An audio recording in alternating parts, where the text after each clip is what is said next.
வணக்கம், வந்தனம், சுஸ்வாகத்தம். Welcome to Jaya வழங்கும் சுவையோ சுவை நிகழ்ச்சி. போன வாரம் மாம்பழ காரக்குழம்பு கோழி வறுவல் பண்ணோம். எல்லோரும் நல்லா பண்ணியிருந்தாங்க சொன்னாங்க. அவங்க எல்லாருக்கும் நன்றி. இன்றைக்கி பன்னீரை வச்சு ஒரு மலை பன்னீர் பண்ண போகிறோம். ஒரு வெள்ளை கலர் அருமையான ஒரு டேஸ்ட்டு. ஒரு நல்ல சப்பாத்தி, ஃபுல்கா சப்பாத்தி, நான் ரொட்டி, ஒரு பலவோட சாப்பிடும்போது ஒரு கலரான ஒரு டேஸ்ட்டு. அந்த மலை பன்னீரே ஒரு மலை, அதில் மலையை சேர்த்து பண்ணும்போது ரிச்னஸ் நல்லாயிருக்கும். ஸோ அந்த மலை பன்னீரை சேர்த்துக்கு முன்னாடி அதுக்கு தேவையான பொருட்கள் நம்ம என்னென்னு பார்ப்போம்.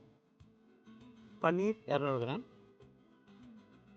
வெங்காயம் 1 கை வெங்காயம், பச்சை மிளகாய் 4 நம்பர், தேங்காய் பால் 1 கப்பு, முந்திரி பருப்பு 50 கிராம் போட்டு அரைச்சி வச்சுருக்கோம், மஞ்சள் தூள் 1/2 டீஸ்பூன், உப்பு தேவையான அளவு, சோம்பு 1 டீஸ்பூன்,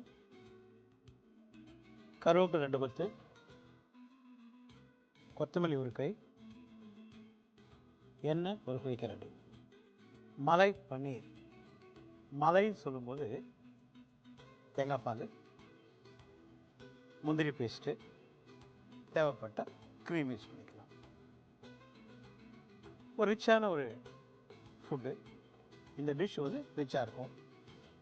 பன்னீர் சொல்லும்போது நல்ல பசும்பாலை நல்லா காய்ச்சிட்டு அதை கொஞ்சம் எலுமிச்சம்பழம் விட்டுட்டு இல்லை வினிகர் விட்டு திரிச்சிட்டு அடுப்பு அணைச்சி மூடி வச்சுட்டு ஒரு அரை மணி நேரம் பொறுத்து வடிகட்டி அந்த துணியில் வடிகட்டி துணியை டைட்டாக பிழிஞ்சு கடைசி சொட்டு அந்த பால் தண்ணி வரணும் நல்லா டைட்டாக பிழிஞ்சிட்டு அது மேலே வெயிட் வச்சோம்னா அதை ரெஃப்ரிஜரேட் பண்ணோம்னா அது பன்னீர்.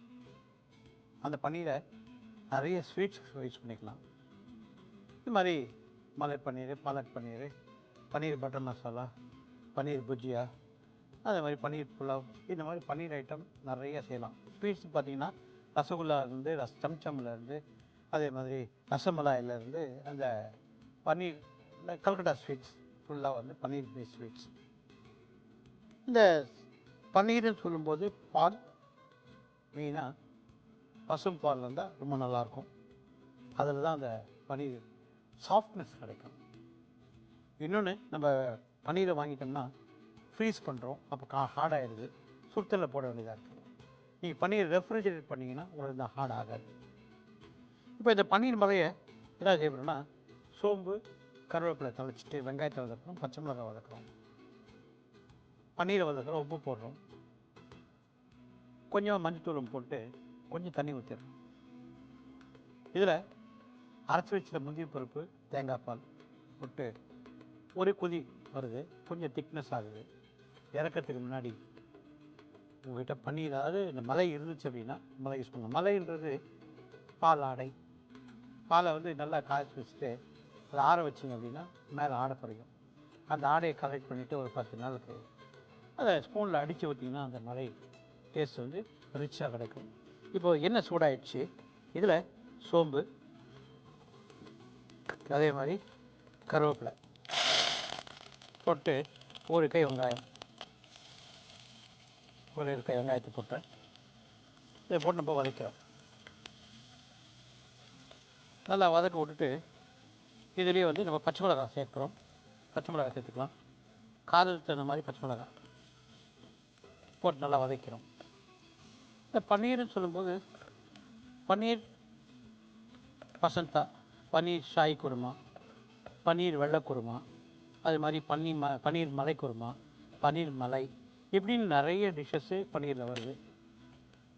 ஒரு பன்னீர் பட்டர் மசாலா, நிறைய பேர் வந்து பன்னீர் பட்டர் மசாலா வேணும்னு கேட்டிருந்தாங்க. அவங்களுக்கோசரம் வெங்காயத்தை அரைச்சிக்கிறோம், தக்காளி பழத்தை அரைச்சிக்கிறோம், இஞ்சி பூண்டு அரைச்சிக்கிறோம், முந்திரி பேஸ்ட் அரைச்சிக்கிறோம், தேங்காய் பால் வச்சுக்கிறோம், க்ரீம் வச்சுக்கிறோம், கஸ்தூரி மேத்தி, அதாவது காஞ்ச வெந்தய இலை, எண்ணெய் பாதி வெண்ணெய் பாதி ஊற்றுறோம். தாளிக்கிறதுக்கு பட்டை, லவங்கம், 2 பிரிஞ்சி இலை, வேணும்னா சோம்பு போட்டு தாளிச்சிட்டு அந்த அரைச்சி வச்சுருக்க வெங்காயத்தை போட்டு நல்லா வதக்கிறோம். இஞ்சி போட்டு வதக்கிறோம், தக்காளி பழத்தை வதக்கிறோம், மஞ்சள்தூள், மிளகாத்தூள், தனியாத்தூள், கொஞ்சம் தயிர் போட்டு வதக்கிட்டு அதில் கொஞ்சம் காஞ்ச வத்தாலையே போட்டுறோம். நல்லா இந்த மாதிரி திக்காக தொக்கு மாதிரி வந்து கொஞ்சம் தண்ணி ஊற்றிடுறோம். இப்போ அதை பன்னீர் அதில் போட்டுருவோம். பன்னீரை போட்ட பிறகு அந்த அரைச்சி வச்சுருக்க முந்திரி பருப்பு கொஞ்சம் தேங்காய் பால் விட்டுருவோம். இறக்கிறதுக்கு முன்னாடி க்ரீம் விட்டுறோம். அந்த தக்காளி பழத்தை அரைச்சி வச்சுக்கிறதால உங்களுக்கு அந்த கலர் கிடைக்குது. நீங்கள் கலர் தானாக போட வேண்டாம். இந்த பன்னீர் பட்டர் மசாலா சாப்பிடும்போது ஒரு ஸ்வீட்னஸ் கிடைக்கும், திக்காக இருக்கும். தயிர் குடிக்க வேண்டாம். கொஞ்சம் கேஷ்நட் பேஸ்ட்டும் அந்த க்ரீம் விட்டிங்க அப்படின்னாவே அந்த ஸ்வீட்னஸ் ஆட்டோமேட்டிக்காக அந்த திக்னஸ்க்கும் அந்த ஸ்வீட்னஸ்க்கும் அந்த பன்னீர் பட்டர் மசாலா ஒரு நானோடையோ ஒரு ரொட்டியோடையோ அதே மாதிரி ஒரு புலவை ஐட்டத்தோடையோ ஒரு ஃபுல்கா சப்பாத்தியோட சாப்பிடும்போது கலகலாக இருக்கும். இப்போ இந்த வெங்காயம் வந்து நல்லா வதங்கிடுச்சு, நல்லா வதக்கிட்டோம். இதில் நம்ம என்ன பண்ணலாம், இந்த வெங்காயம் ஆக்சுவலாக கோல்டன் ப்ரௌன் கலரில் வேண்டாம், முக்கால் பாகத்துக்கு வதங்கினா போதும். இது வதங்கின நான் சொன்னேன் பன்னீர் இதை போட்டுடணும், பன்னீரை போட்டு வதக்கிடணும், அது டேஸ்ட் நல்லாயிருக்கும். இந்த பன்னீரோட பாலக் சேரும்போது இன்னும் சூப்பராக இருக்கும். பாலக்கை ஒரு வாய்க்காலை கொடுத்து அரைச்சிட்டு இது மாதிரி வெங்காயம் தக்காளி இஞ்சி பூண்டு அரை போட்டு மஞ்சள் தூள் மிளகாத்தூள் தனியாக கொஞ்சம் சாட் மசாலா கொஞ்சம் கஸ்தூரி மெத்தியும் போட்டுட்டு அந்த பன்னீரையும் போட்டு அந்த பாலக்கையும் போட்டு கடைசியாக கொஞ்சம் க்ரீம் போட்டு இறக்கி கொடுத்தீங்கன்னா ஒரு அருமையான ஒரு டேஸ்ட்டு பாலக் பன்னீர் அது. இப்போ இந்த வெங்காயம் எல்லாம் வதங்கிடுச்சு. இதில் நான் என்ன பண்ணுறேன், இந்த பன்னீரை போட்டுறேன். பன்னீரை போட்டு ஒரு கிண்டி கட்டிக்கலாம். நான் சொன்னேன் பன்னீர் வந்து ஹார்டாக இருக்க வேண்டாம், சாஃப்டாக இருக்கணும். நம்ம வீட்டில் செய்கிற பன்னீர் சூப்பராக இருக்கும். சீஸ் வேறு பன்னீர் வேறு, சரிங்களா? இப்போ நம்ம என்ன பண்ணலாம், இதில் உப்பு போட்டுக்கலாம். இந்த தோணை மாதிரி உப்பு போட்டுக்கோங்க. அதே மாதிரி ஒரு சிட்டிக்கை மஞ்சள்தூள் போட்டுக்கலாம். மஞ்சள்தூளையும் போட்டாச்சு. இப்போ என்ன பண்ணுறோம், ஒரு கிண்டு கட்டிக்கலாம். இதில் தேங்காய் பால் முந்திரி அரவை ரெடியாக வச்சுருக்கோம். அந்த தேங்காய் பால் முந்திரி அரவை இதில் போடலாம். நல்லா கொதி வரும்போது இந்த தேங்காய் பாலையும் முந்திரி அரவையும் சுற்றின மாதிரி விட்டுலாம்.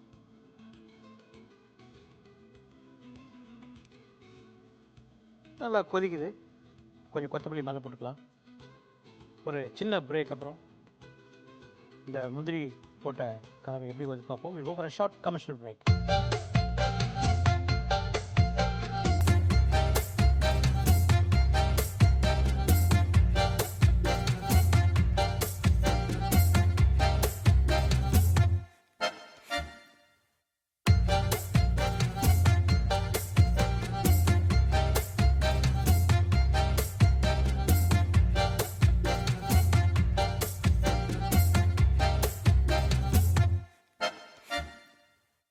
வெல்கம் பேக் டு ஜெயாட்டி வழங்கும் சுவைய சுவை நிகழ்ச்சிக்கு.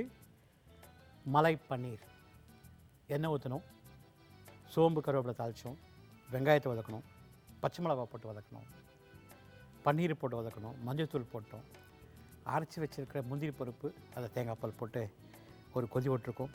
கொதிச்சிட்ருக்கு. அந்த குழம்பு வந்து திக்காயிடும். இதை வந்து நான் சொன்னேன் ஒரு நல்ல புலவு ஐட்டத்தோடையோ அப்படி இல்லைன்னா நான் ரோட்டி சப்பாத்தி ஃபுல்கா சப்பாத்தியோடு சாப்பிடும்போது ஒரு நல்ல டேஸ்ட்டு. இந்த மாதிரி கலர் வந்து இந்த வெள்ளை, அதாவது லைட் எல்லோ கலரில் இருக்கும். ஏன்னா அப்படின்னா நம்ம மஞ்சள்தூள் போட்டிருக்கோம். சப்போஸ் உங்களுக்கு மஞ்சள்தூள் வேண்டாம், எனக்கு வெள்ளை கலரில் வேணும் அப்படின்னா நீங்கள் வெள்ளை கலர் மஞ்சள்தூள் போடாமல் குக் பண்ணிக்கலாம். இது ஒரு அட்டகாசமான ஒரு டேஸ்டியான ஒரு சுவையான ஒரு பன்னீர் மலை.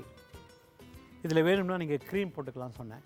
க்ரீம் வந்து அந்த பால் ஆடையை எடுத்துகிட்டு நல்லா சேர்த்து வச்சுட்டு நல்லா அடிச்சுட்டு ஸ்பூனில் இதை கடைசியாக அடுப்பை அணைச்சிட்டு அந்த க்ரீம் விட்டிங்க அப்படின்னா அந்த ரிச்னஸ் இன்னும் அந்த பன்னீருக்கு கலகலாக இருக்கும். நான் சொன்னேன் ஒரு புலவோட, அதாவது ஒரு நல்ல ஒயிட் புலவோட சாப்பிடும்போது இந்த பன்னீர் மலை கலகலாக இருக்கும். அந்த ஆலு பரோட்டாவோடைய குளிச்சா, அதே மாதிரி லச்சா பரோட்டா, மசாலா ரொட்டி, இந்த மாதிரியோட லச்சா பரோட்டா, மசாலா ரொட்டி, அண்ட் தென் தந்தூரி ரொட்டி, தந்தூரி பரோட்டா, நான் இதோடு சாப்பிடும்போது இந்த மலை பன்னீர் கலகலாக இருக்கும். இது மலை பன்னீர் கலகலாக ரெடி ஆகிடுச்சு.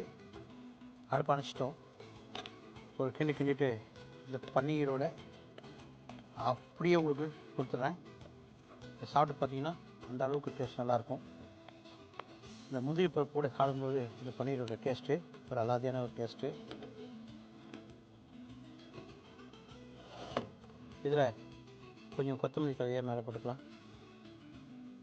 ஒரு அட்டகாசமான சூப்பர்பான கலக்கலான மலை பன்னீர் உங்களுக்கோசரம் சுவைய சுவை நிகழ்ச்சியிலேருந்து இது உங்களுக்கு பிடிச்சிருக்குன்னு நினைக்கிறேன். நீங்கள் செஞ்சு சாப்பிட்டு பார்த்துட்டு எப்படி இருக்கு சொல்லுங்கள்.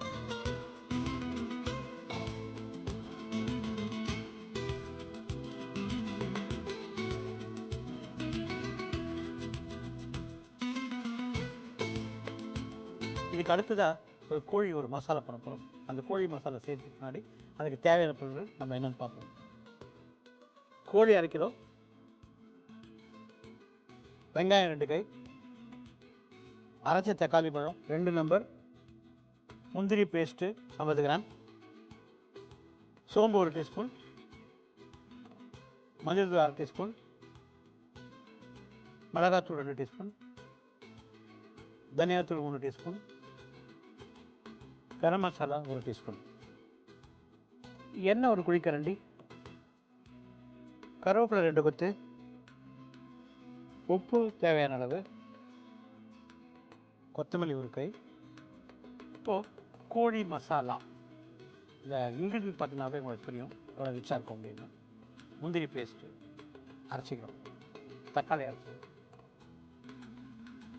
சோம்பு கருவேப்பிலை தாளிச்சிட்டு வெங்காயத்தை வதக்கணும், கோழி வதக்கணும், உப்பு போட்டு மிளகாத்தூள் மஞ்சள்தூள் தனியாத்தூள் போட்டு கொஞ்சம் கோழியை வேக வச்சு அந்த முந்திரி பேஸ்ட்டு ஊற்றிடுறோம். கொஞ்சம் கொதி வரும்போது பச்சை கொத்தமல்லி கருவேப்பிலை மேலே போட்டு இறக்கணும். ஒரு மாதிரி திக்காக ஒரு தொக்கு மாதிரி கிடைக்கும். சாதத்தில் போட்டு அப்படியே இந்த கோழி மசாலா போட்டு பேசி சாப்பிட்டா கலக்கலாக இருக்கும். உப்புமா பொங்கலோட சூப்பராக போகும். அதே மாதிரி சப்பாத்தியோட கலக்கலாக இருக்கும். இப்போ அந்த கோழி மசாலாவை செய்கிறது எப்படி பார்ப்போம். தாளிக்கிறதுக்கு சோம்பு, அதே மாதிரி கருவேப்பிலை, ஒரே ஒரு கை வெங்காயம் போடுறேன். இந்த வெங்காயத்தை நல்லா வதக்கி இந்த வெங்காயம் போடும்போது அந்த வெங்காயத்துடைய திரிப்பு இது கிடைக்கும். இந்த மசாலாவுக்கு ஏன் முந்திரி பருப்பு போடணும், கொஞ்சம் ரிச்னஸ் கிடைக்கும். இன்னொன்று கேட்கலாம் நீங்கள், இது கூட நான் தேங்காய் பால் போட்டு குக் பண்ணலாமா? சொல்லலாம், நல்லாயிருக்கும். இது ஒரு திக்கு மசாலாவாக வரும். நல்ல காலையில் பிரேக்ஃபாஸ்ட்டுக்கு ஞாயிற்றுக்கிழமை காலையில் எழுந்தோடனே பல் விளக்கிட்டு ஒரு 8 மணிக்கு இது மாதிரி ஒரு கோழி மசாலா செஞ்சு மெத்து இட்லி சுட்டு சாப்பிடும்போது கலராக இருக்கும். அதே மாதிரி மெத்துன்னு கல் தோசை சுட்டு இந்த கோழி மசாலா சாப்பிட்டாலும் சூப்பராக இருக்கும். இது ஒரு நாட்டுக்கோழி அப்படின்னா அதோடைய உண்டான டேஸ்ட்டே வேறு. கிராமத்து பக்கத்தில் நாட்டுக்கோழி நிறைய கிடைக்கும். அந்த நாட்டுக்கோழியோடு சாப்பிடும்போது அது கொஞ்சம் ரஃப்பாக இருந்தால் கூட டேஸ்ட் வந்து சுவையாக இருக்கும். ஸோ அந்தளவுக்கு இந்த நாட்டுக்கோழிக்கு ஒரு டேஸ்ட் இருக்குது. ஏதோ அந்த முந்திரி பேஸ்ட்டோட தேங்காய் பாலோட குக் பண்ணும்போது இந்த வெங்காயத்தை நம்ம முக்கால் பாகத்துக்கு குக் பண்ணிடுறோம். இந்த கோழியில் ப்ராய்லரோட நாட்டுக்கோழி ஒரு அருமையான ஒரு ஆப்ஷன். இது கிடைக்கிறது நகரத்தில் கிடைக்கிறது இல்லை, இருந்தாலும் நீங்கள் கிராமத்து பக்கம் போனீங்கன்னா நாட்டுக்கோழி குழம்பு சாப்பிட்டு பாருங்கள், நாட்டுக்கோழியில் இது மாதிரி மசாலா சாப்பிட்டு பாருங்கள், கண்டிப்பாக பிடிக்கும். ஒரு நல்ல நம்ம ஸ்டைல், அதாவது இந்த முந்திரி பேஸ்ட்டாக நம்ம ஒரு ஸ்டைலில் பண்ணோம்னா வெங்காயம் தக்காளி பழம் இஞ்சி பூண்டு வரைக்கும் கோழி வேக வைக்கணும். மஞ்சத்தூள் மிளகாத்தூள் தனியாத்தூள் போட்டு அரைக்கிறது பார்த்திங்கன்னா தேங்காய், மிளகு, சீரகத்தை போட்டு கொஞ்சம் அரைச்சி கடைசியில் அதை அந்த கோழி வந்த பிறகு இதை அரைச்சி மசாலா போட்டு இறக்கும்போது அது சுவையே தனியான ஒரு சுவை சூப்பராக இருக்கும். இது நாட்டுக்கோழி குழம்பு, நாட்டுக்கோழி வச்சிங்கன்னா அந்த நாட்டுக்கோழி குழம்பு ரொம்ப டேஸ்ட்டாக இருக்கும். இந்த மாதிரி சட்டியில் வைக்கும்போது அதுக்கே உண்டான ஒரு டேஸ்ட் இருக்குது. இப்போ இந்த வெங்காயத்தை நல்லா வதக்கிட்டோம். இதில் என்ன பண்ணலாம், இப்போது கோழி போட்டுக்கலாம். இந்த கோழியை இந்த கழுவி வச்சுருக்கோம், தண்ணியோட கோழி போட்டுருவோம். போட்டு நல்லா மிக்ஸ் பண்ணிக்கிறோம். இதுவே இப்போ வந்து உப்பு காரம் போடணும். உப்பு போட்டு கொஞ்சம் மஞ்சத்தூள் போட்டு இந்த கோழியை குக் பண்ணிக்கலாம். மஞ்சத்தூள், அதே மாதிரி உப்பு போட்டு என்ன பண்ணுறோம், இந்த கோழியை நல்லா மிக்ஸ் பண்ணிக்கிறோம். கோழி வந்து வேகணும். இந்த தண்ணியில் இந்த மசாலாலாம் இந்த உப்பு காரத்தில் கொஞ்சம் நல்லா வேகணும். இந்த கலர் மாறின பிறகு மிளகாத்தூளும் தனியாத்தூளும் சேர்க்க போகிறேன். இந்த கலர் இந்த மாதிரி மாறணும். இப்போ இந்த ஸ்டேஜ் என்ன பண்ணுறேன், மிளகாத்தூள் தனியாத்தூள் சேர்த்துக்கிறேன். அதே மாதிரி தனியாத்தூள் சேர்த்துட்டு மிக்ஸ் பண்ணிக்கிறேன். இப்போ நான் என்ன பண்ணுறேன், அரைச்சி வச்சுருக்கேன் தக்காளி பழம், ஒரு 3 பக்கம் தக்காளி பழத்தை அரைச்சி வச்சுருக்கேன். 1/2 கிலோ சிக்கனுக்கு 3 தக்காளி பழம். இந்த தக்காளி பழத்தை இப்போது இதில் ஆட் பண்ண போகிறேன். தக்காளி பழத்தை அரைச்சி தக்காளி பழத்தை ஆட் பண்ணிக்கிறேன். கொஞ்சோண்டு தண்ணி விட்டுக்கலாம். இதை மிக்ஸ் பண்ணிவிட்டு நல்லா ஊற்றிடலாம். என்ன பண்ணோம், சோம்பு கருவேப்பிலை தாளிச்சிட்டு வெங்காயத்தை வதக்கிட்டோம். இந்த சிக்கனை போட்டு மஞ்சள் தூள் உப்பு போட்டு கொஞ்சமாக தண்ணி இருந்துச்சு அந்த தண்ணியில் வேக வச்சுட்டோம். இதில் மிளகாத்தூளும் தனியாத்தூள் போட்டு வேக வச்சுட்டோம். வேகத்துக்கு ஒரு எப்படியும் 7 நிமிஷம் ஆகும். வெந்து வந்த பிறகு நம்ம தேங்காய் பால் ஊற்றணும், முந்திரி பேஸ்ட்டு, கொத்தமல்லி, கருவேப்பிலை போடணும். ஸோ வெந்து விடுறவங்க உங்களுக்கு go for a short commercial break.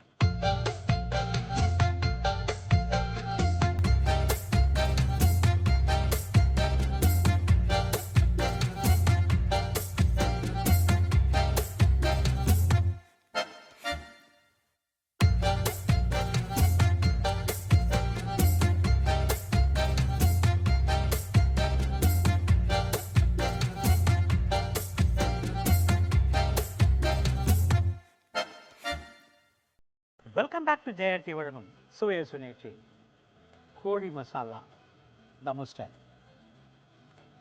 முந்திரி பருப்பு அரைச்சோம், தக்காளி பருப்பு அரைச்சி வச்சுருக்கோம், சோம்பு கருவேப்பிலை தாளித்தோம், வெங்காயத்தை வதக்கணும், கோழியை வதக்கணும், மஞ்சள்தூள் போட்டு உப்பு போட்டு கோழியை வேக வச்சோம். அதுக்கப்புறமா மிளகாத்தூள் தனியாத்தூள் போட்டு அரைச்சி வச்சுருக்க தக்காளி பருப்பு இந்த கோழி அருமையாக வந்துடுச்சு. இந்த ஸ்டேஜில் நம்ம என்ன பண்ணுறோம், சூப்பராக அரைச்சி வச்சுருக்கோம் முந்திரி பருப்பு. அந்த முந்திரி பருப்பு பறவையை இதில் சேர்த்துக்கலாம். கொஞ்சம் தண்ணி விட்டுக்கலாம். தண்ணி விட்டு வேஸ்ட் பண்ணாமல் நல்லா மிக்ஸ் பண்ணிவிட்டு இதில் விட்டுடலாம். ஒரு கிண்டு கட்டிக்கலாம். இந்த கோழி மசாலா ஸ்மூத்து கிரேவி நான் சொன்ன தோசையோட இட்லியோட சாப்பிடும்போது ஒரு சூப்பர் எஃபெக்ட்டு. கொஞ்சம் திக்னஸ் வரும், ஏன்னா இந்த முந்திரி பருப்பு பேஸ்ட் விட்டதால். இதில் நம்ம என்ன பண்ணுறோம், கொத்தமல்லி தழை போடுறோம், அதே மாதிரி கருவேப்பிலையும் போட்டுடுறோம். கொத்தமல்லி தழை கருவேப்பிலை போட்டுறோம், போட்டு எல்லாம் மிக்ஸ் பண்ணிக்கலாம். ஒரு சிறப்பான ஒரு டிஷ்ஷு. நான் சொன்னேன், ஒரு நல்ல சப்பாத்தியோடையோ தோசையோடையோ அது ஞாயிற்றுக்கிழமை காலையில் சாப்பிடும்போது கலர்லாம் இருக்கும். லீவ் அன்னைக்கு இதில் சாதத்தை போட்டு பிசைஞ்சு சாப்பிட்டாலும் சூப்பராக இருக்கும். ஒரு சின்ன ஒரு ட்ரை பண்ணி பாருங்கள். இந்த மாதிரி கிரேவி ரெடி பண்ணிக்கோங்க. நான் பிரியாணின்னு சொல்ல மாட்டேன், சாதத்தை வடிச்சுக்கோங்க. சப்போஸ் இந்த கிரேவிக்கு 1.5 அழகு ரைஸ் வேணும், பாஸ்மதி அரிசி எந்த அரிசி ஆனாலும் சரி வடித்து வச்சுக்கோங்க. இந்த கிரேவி திக்காகும்போது அது மேலே ரைஸை கொட்டிடுங்க. மேலே கொஞ்சம் புதினா கொத்தமல்லி போட்டு நெய் ஒரு டீஸ்பூன் விட்டுருங்க. அடியிலேருந்து நல்லா மிக்ஸ் பண்ணிவிட்டு சாப்பிட்டு பாருங்கள், கலகலாக இருக்கும். ஸோ இந்த கோழி மசாலா சூப்பராக ரெடி ஆகிடுச்சு. அது திக்னஸ் கரெக்டாக வந்துடுச்சு. இதுதான் பதம். கோழி நல்லா வந்துடுச்சு, நல்லா வந்துடுச்சு. எச்ச ஊறுது, அடுப்பு அணைச்சிடலாம். இப்போது இதில் கரம் மசாலா கடைசியாக போடணும். இந்த கரம் மசாலா பொடியை கடைசியாக அடுப்பு அணைச்சினா போட்டுருங்க. இப்போ என்ன ஆகும்னா இந்த வாசனை சூப்பராக இருக்கும். போட்டு நல்லா மிக்ஸ் பண்ணிட்டோம். இந்த கரம் மசாலா பொடி உங்களுக்கு தேவை அப்படின்னா, இந்த வாசனை பிடிக்குன்னா நீங்கள் போட்டுக்கலாம், அப்படி இல்லைன்னா தேவையில்லை, அப்படி யூஸ் பண்ணிக்கலாம்.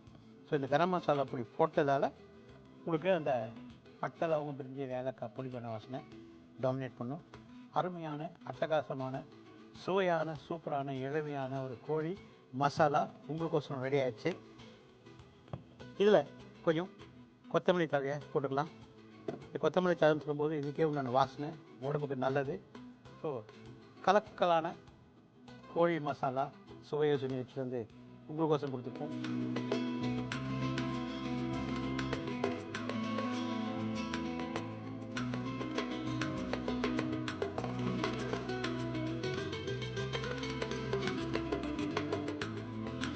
ரெண்டு டிஷ் பண்ணோம். மலை பன்னீர். பன்னீருக்கு தேங்காய் பால் முந்திரி பருப்பு அரைச்சி காய வச்சுருக்கோம். எண்ணெய் ஊற்றணும், சோம்பு கருவேப்பிலை தாளிச்சிட்டு வெங்காயத்தை வதக்கிட்டு பன்னீரையும் வதக்கிட்டு பச்சை மிளகாவும் போட்டு உப்பு போட்டு கொஞ்சமாக மஞ்சள்தூள் போட்டு நல்லா வேகும்போது என்ன பண்ணோம், அந்த அரைச்சி வச்சுருக்க தேங்காய் பால் முந்திரி பருப்பு போட்டு ஒரு கொதி வந்த பிறகு தேவைப்பட்டால் நீங்கள் அதை மலை யூஸ் பண்ணலான்னு சொன்னேன். ஒரு நல்ல சப்பாத்தி நானோட சாப்பிடும்போது அந்த மலை பன்னீர் கலக்கலாக இருக்கும். அதே மாதிரி இந்த கோழி மசாலா இந்த முந்திரி பேஸ்ட்டோடு சாப்பிடும்போது ஒரு சுவையான ஒரு டேஸ்ட்டு. இந்த ரெண்டு டிஷ்ஷும் உங்களுக்கு பிடிச்சிருக்குன்னு நினைக்கிறேன். இது ரெண்டுத்தையும் நீங்கள் செஞ்சு சாப்பிட்டு பார்த்துட்டு எப்படி சொல்லுங்கள். உங்களை அடுத்த வாரம் சந்திக்க விடைபெறுவது தாமோதரன். நன்றி, வணக்கம், வணக்கம், வணக்கம்.